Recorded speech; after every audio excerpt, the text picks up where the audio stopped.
And now, more with Social Women with your hosts, Pat Cruz, Amy Diaz, and Bronwyn Dannenfelser. We're coming on with author of The Frog Whisperer, Jane Atkinson, and she's going to be giving us a 3-step approach to finding lasting love.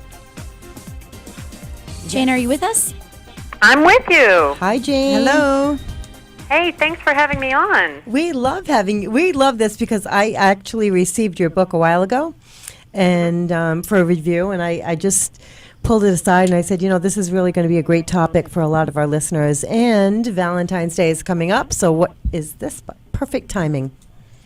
Great. Well, I appreciate it. It sounds like I'm in the right place. We've got clothes, chocolate, massages. Oh, yeah. All my favorite things. and parties, too. Don't forget the parties. Yes. We've had a lot going on today. So tell us a little bit about the concept of the book. Well, the concept of the book, The Frog Whisperer, you've all heard of Cesar Millan and the Dog Whisperer, and it's really a very similar idea in that you will get back what you put out. So rather than trying to control the frogs, the people that you might be dating, it's about putting out kind of the best vibe, the best mojo, feeling great about yourself. It really kind of ties into what you guys were talking about before, about really standing up tall and confident so that you will attract the perfect person for you. That's a good point, because I think that a lot of us are putting out that energy that is not attracting the right thing for us. So how about let's get into the 3 steps. What are the steps? Okay, well, there are 3 steps: ready, set, and leap. So in the first step, ready, is where you're really getting crystal clear on the vision that you might have of your future and what that might look like with this perfect person in it. We really talk about the different values that you might be looking for in someone, and ideally, you're matching up your own values with someone else's. So, for instance, if you put a huge value around family and they don't have a big priority there, you're going to have a values mismatch and you're going to have trouble deciding on how to spend your time.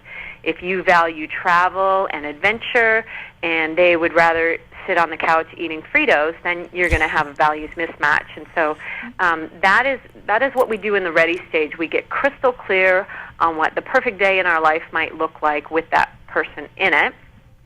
Then we move into the set stage, which is where we're doing kind of like the internal and external work. And the internal work is around really setting ourselves up to feel fabulous. And what would that take? Do we need to maybe work on getting rid of some of our baggage? Do we need to go out and do some of the things that we really enjoy so that we're going to be happy in our lives? Do we need to move out of our crappy old apartment and get into some place that makes us feel truly, at peace with ourselves? So what does that set look like internally and kind of in your environment? Maybe it's all set up and designed beautifully for one rather than for 2 people. And then the leap is really getting out into the market and all the different places that you can go to find that perfect person, and different things about, internet dating that you might want to be aware of, etc. So the 1, 2, 3 step, but we actually, what do you suggest? Making a list of the 3 steps of what they should be, what we are looking for, what we want the perfect piece in our life to be, and then where to go find it? Are they things that we can actually write down? Or? I mean, that's basically it, is really getting crystal clear on what it is that we're looking for. And in the book, we kind of go through a bunch of different steps within each one of the 3, because a lot of people will find that, one of the exercises was really, really helpful for them and set them off in the right direction and really got them clear. Another exercise might be, figuring out what it is that you really actually feel about love and romance. What do you think marriage equals to you? I think that I certainly came from a place that I thought love and marriage equaled less freedom, because I had seen other people kind of get into these ruts where they felt like they were trapped. And I didn't want to end up one of the 50% of the people who ended up divorced. So I was really kind of in my safe little cocoon thinking, well, I'm not going to go through that. And when I recognized that I didn't have to lose freedom to be in a relationship, that was very eye-opening for me, and that I needed to define marriage as what I sought to be perfect for me. See, I like what you're saying right now. It's reminding me a little bit of what Samuel was saying about different people are looking for different things. So I think that what I'm getting out of your ready stage here in your list is that we identify what we really find to be important things, probably codes of ethics and morals and what we're looking for. Mm-hmm. And if we can identify those, then when we meet the right person who is going to fit in with that, then we see them right away, right? And because everybody's got different expectations about what they're looking for, whether it's sizes or, again, some people, marriage doesn't mean staying home. They want a best friend to go travel around the world with. Everybody's got different views, and it's kind of aligning our views with somebody else's and finding that out that I think makes sense. So I like that planning process. I think that also the more optimistic you are and the good vibes you're putting out, you exude fun, confidence, and that is something that makes it a little bit easier, I think, to get to know people if you're looking for love rather than that kind of guarded look. So to me, it all circles back to confidence and how we feel about ourselves. So that's my 2 cents on that. Absolutely. And Samuel was talking about, everyone might wear an article of clothing differently. It's really coming from the inside, don't you think? How you 100%. feel about yourself on the inside is really what's going to reflect when you step into a room. Are you showing up saying, oh man, this dress is 2 sizes too small? Or are you saying, hey, come and meet me, I'm fabulous, and I'm open to love, and whatever exciting things might come my way? That's a great point, and I think that a lot of people don't realize that level of confidence comes out no matter where they are or what they're doing. Yeah, absolutely. I really feel as though a lot of what we're talking about is an inside-out job.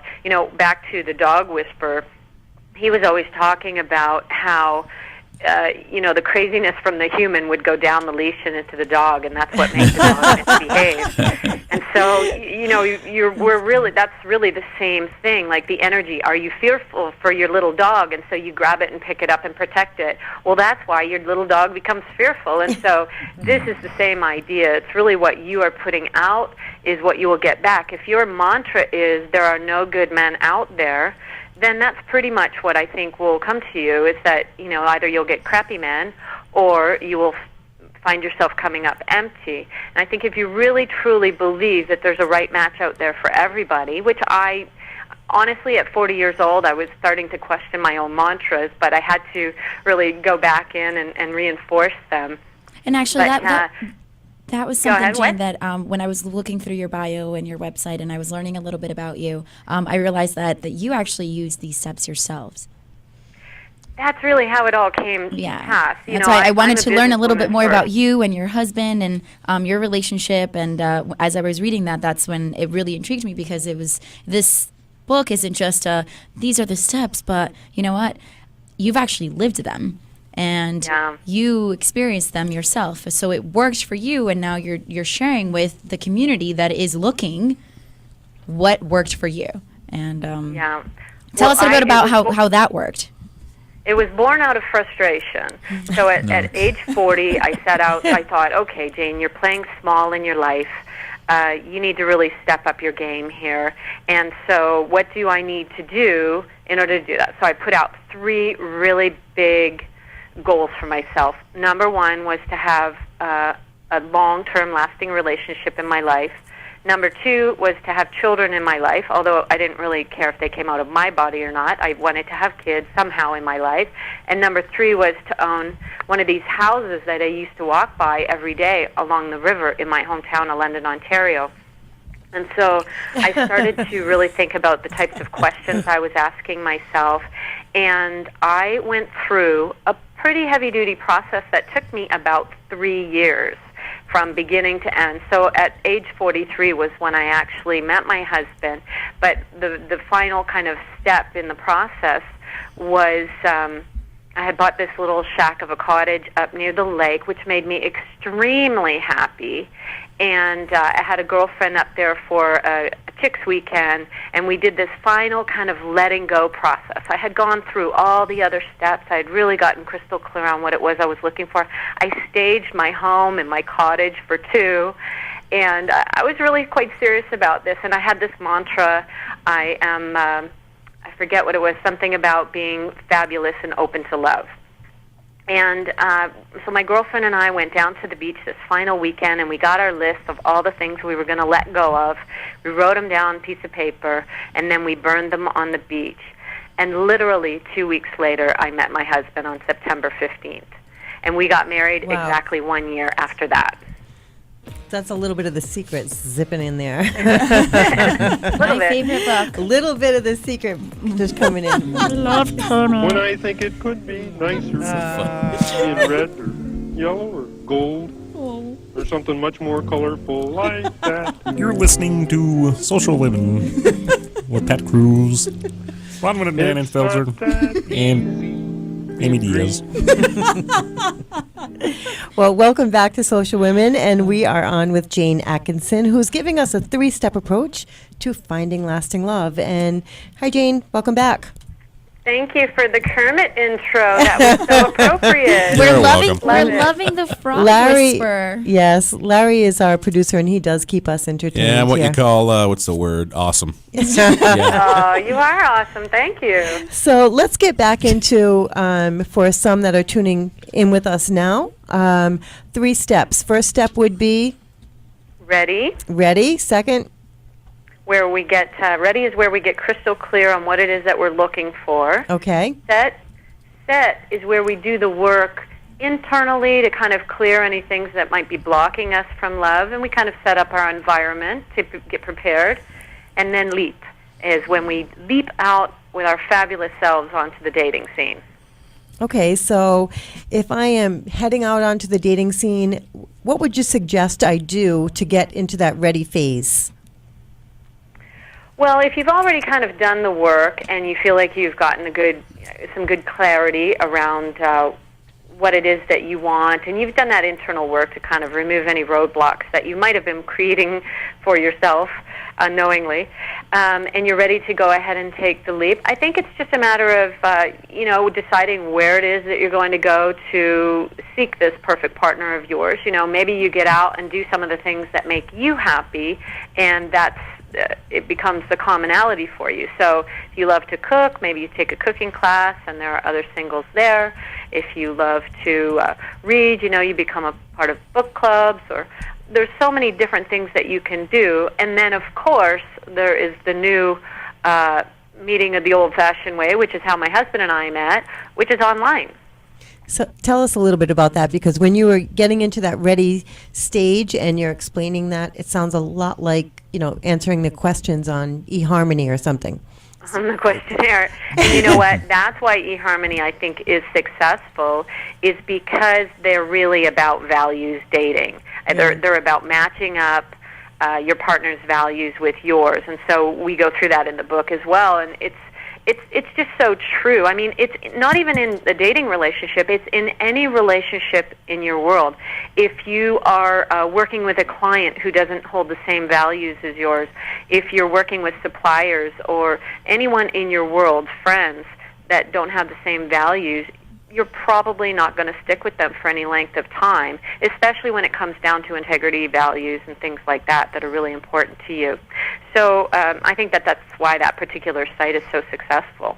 Really? And do you think that it's possible for people to be too much the same when it comes... I thought about it, and when you look at what they do there, and it's tons of questions about your life. What if you find someone that's just so alike? I don't know, if I found someone so alike with me, I might want to kill them. Yeah. So, Well, I can give you my own experience, and that is that John and I have the same values, but we don't have a lot of the day-to-day things the same. He's messy and I'm organized, and he likes to go out and play hockey a couple of times a week, and I do yoga and other things that are much more appropriate for me. So, we don't have to spend it's not really about spending every minute together.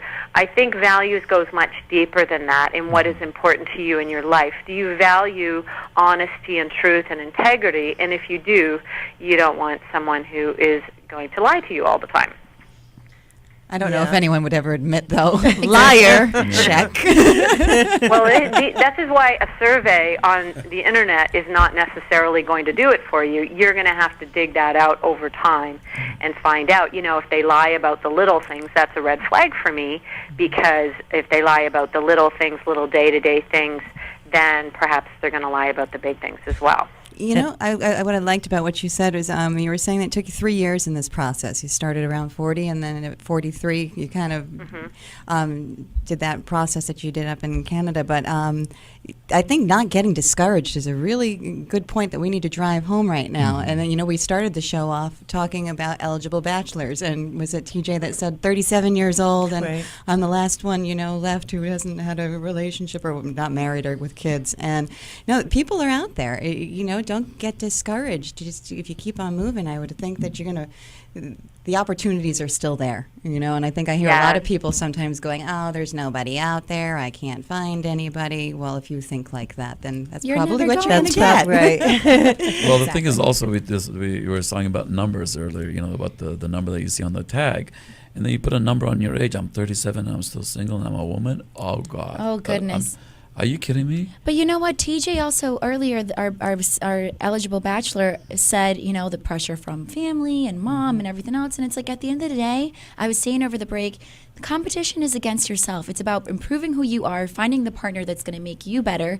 And it doesn't matter what everyone else is saying. It doesn't matter what everyone else is thinking. Or If you feel like you have found that person, or you want to find that person that is messy because you're not, and it brings you happiness to clean up, then find that person. It doesn't matter if they are, and if it doesn't matter if your mom says, "Oh, but he's messy." Who cares? I love him, Mom. I love him, Mom.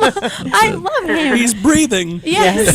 And he loves me because I pick up after him. But you know what? I find if you chase after it, it'll never, you'll never find it. But you know what? If you chase it, you'll never find it. But at the same time, it's like, how much chasing is enough chasing? Well, there's a difference between because I've heard that there are guys who are good guys who feel like in a way they're entitled because there quote unquote aren't enough good guys out there, where they want to feel like they are being chased, like they do want to feel wanted, just like we women do. But where is that line? Where is enough of, okay, I've chased enough, you've chased enough, and we stop the chase and chase together, because unfortunately, sense. unfortunately, the balance is it's got to be there. The balance between you got to be open versus not chasing it, because once it's there, then you'll find it. What's your take, Jane? Well, I really think that if you're focusing on being happy yourself, then you won't be in this kind of chase mode. I think that if you are in open mode, that's probably, you're just like flipping a switch, saying, okay, I'm open to love. And when you walk into a room, you really do have a particular vibe that says, I'm open and I'm looking, I'm on the hunt, watch out. I think that we don't want to do that. We just want to kind of have that switch subtly turned on to open, and at the same time, we are focused on ourselves and being happy and fabulous. And that was a switch that I think I'd flipped on Sunday before the PC game. Okay, so takeaways from today, we've got really it's confidence, and be confident and be comfortable with who you are, no matter what size, no matter what place you are looking for a relationship, and it's all going to come around, and you are what you put out there. So, Jane, thank you so much for joining us. We are at the end of our show. How can our listeners get in touch with you? They can go to frogwhisperer.com. That's fabulous. We are going to say goodbye for today.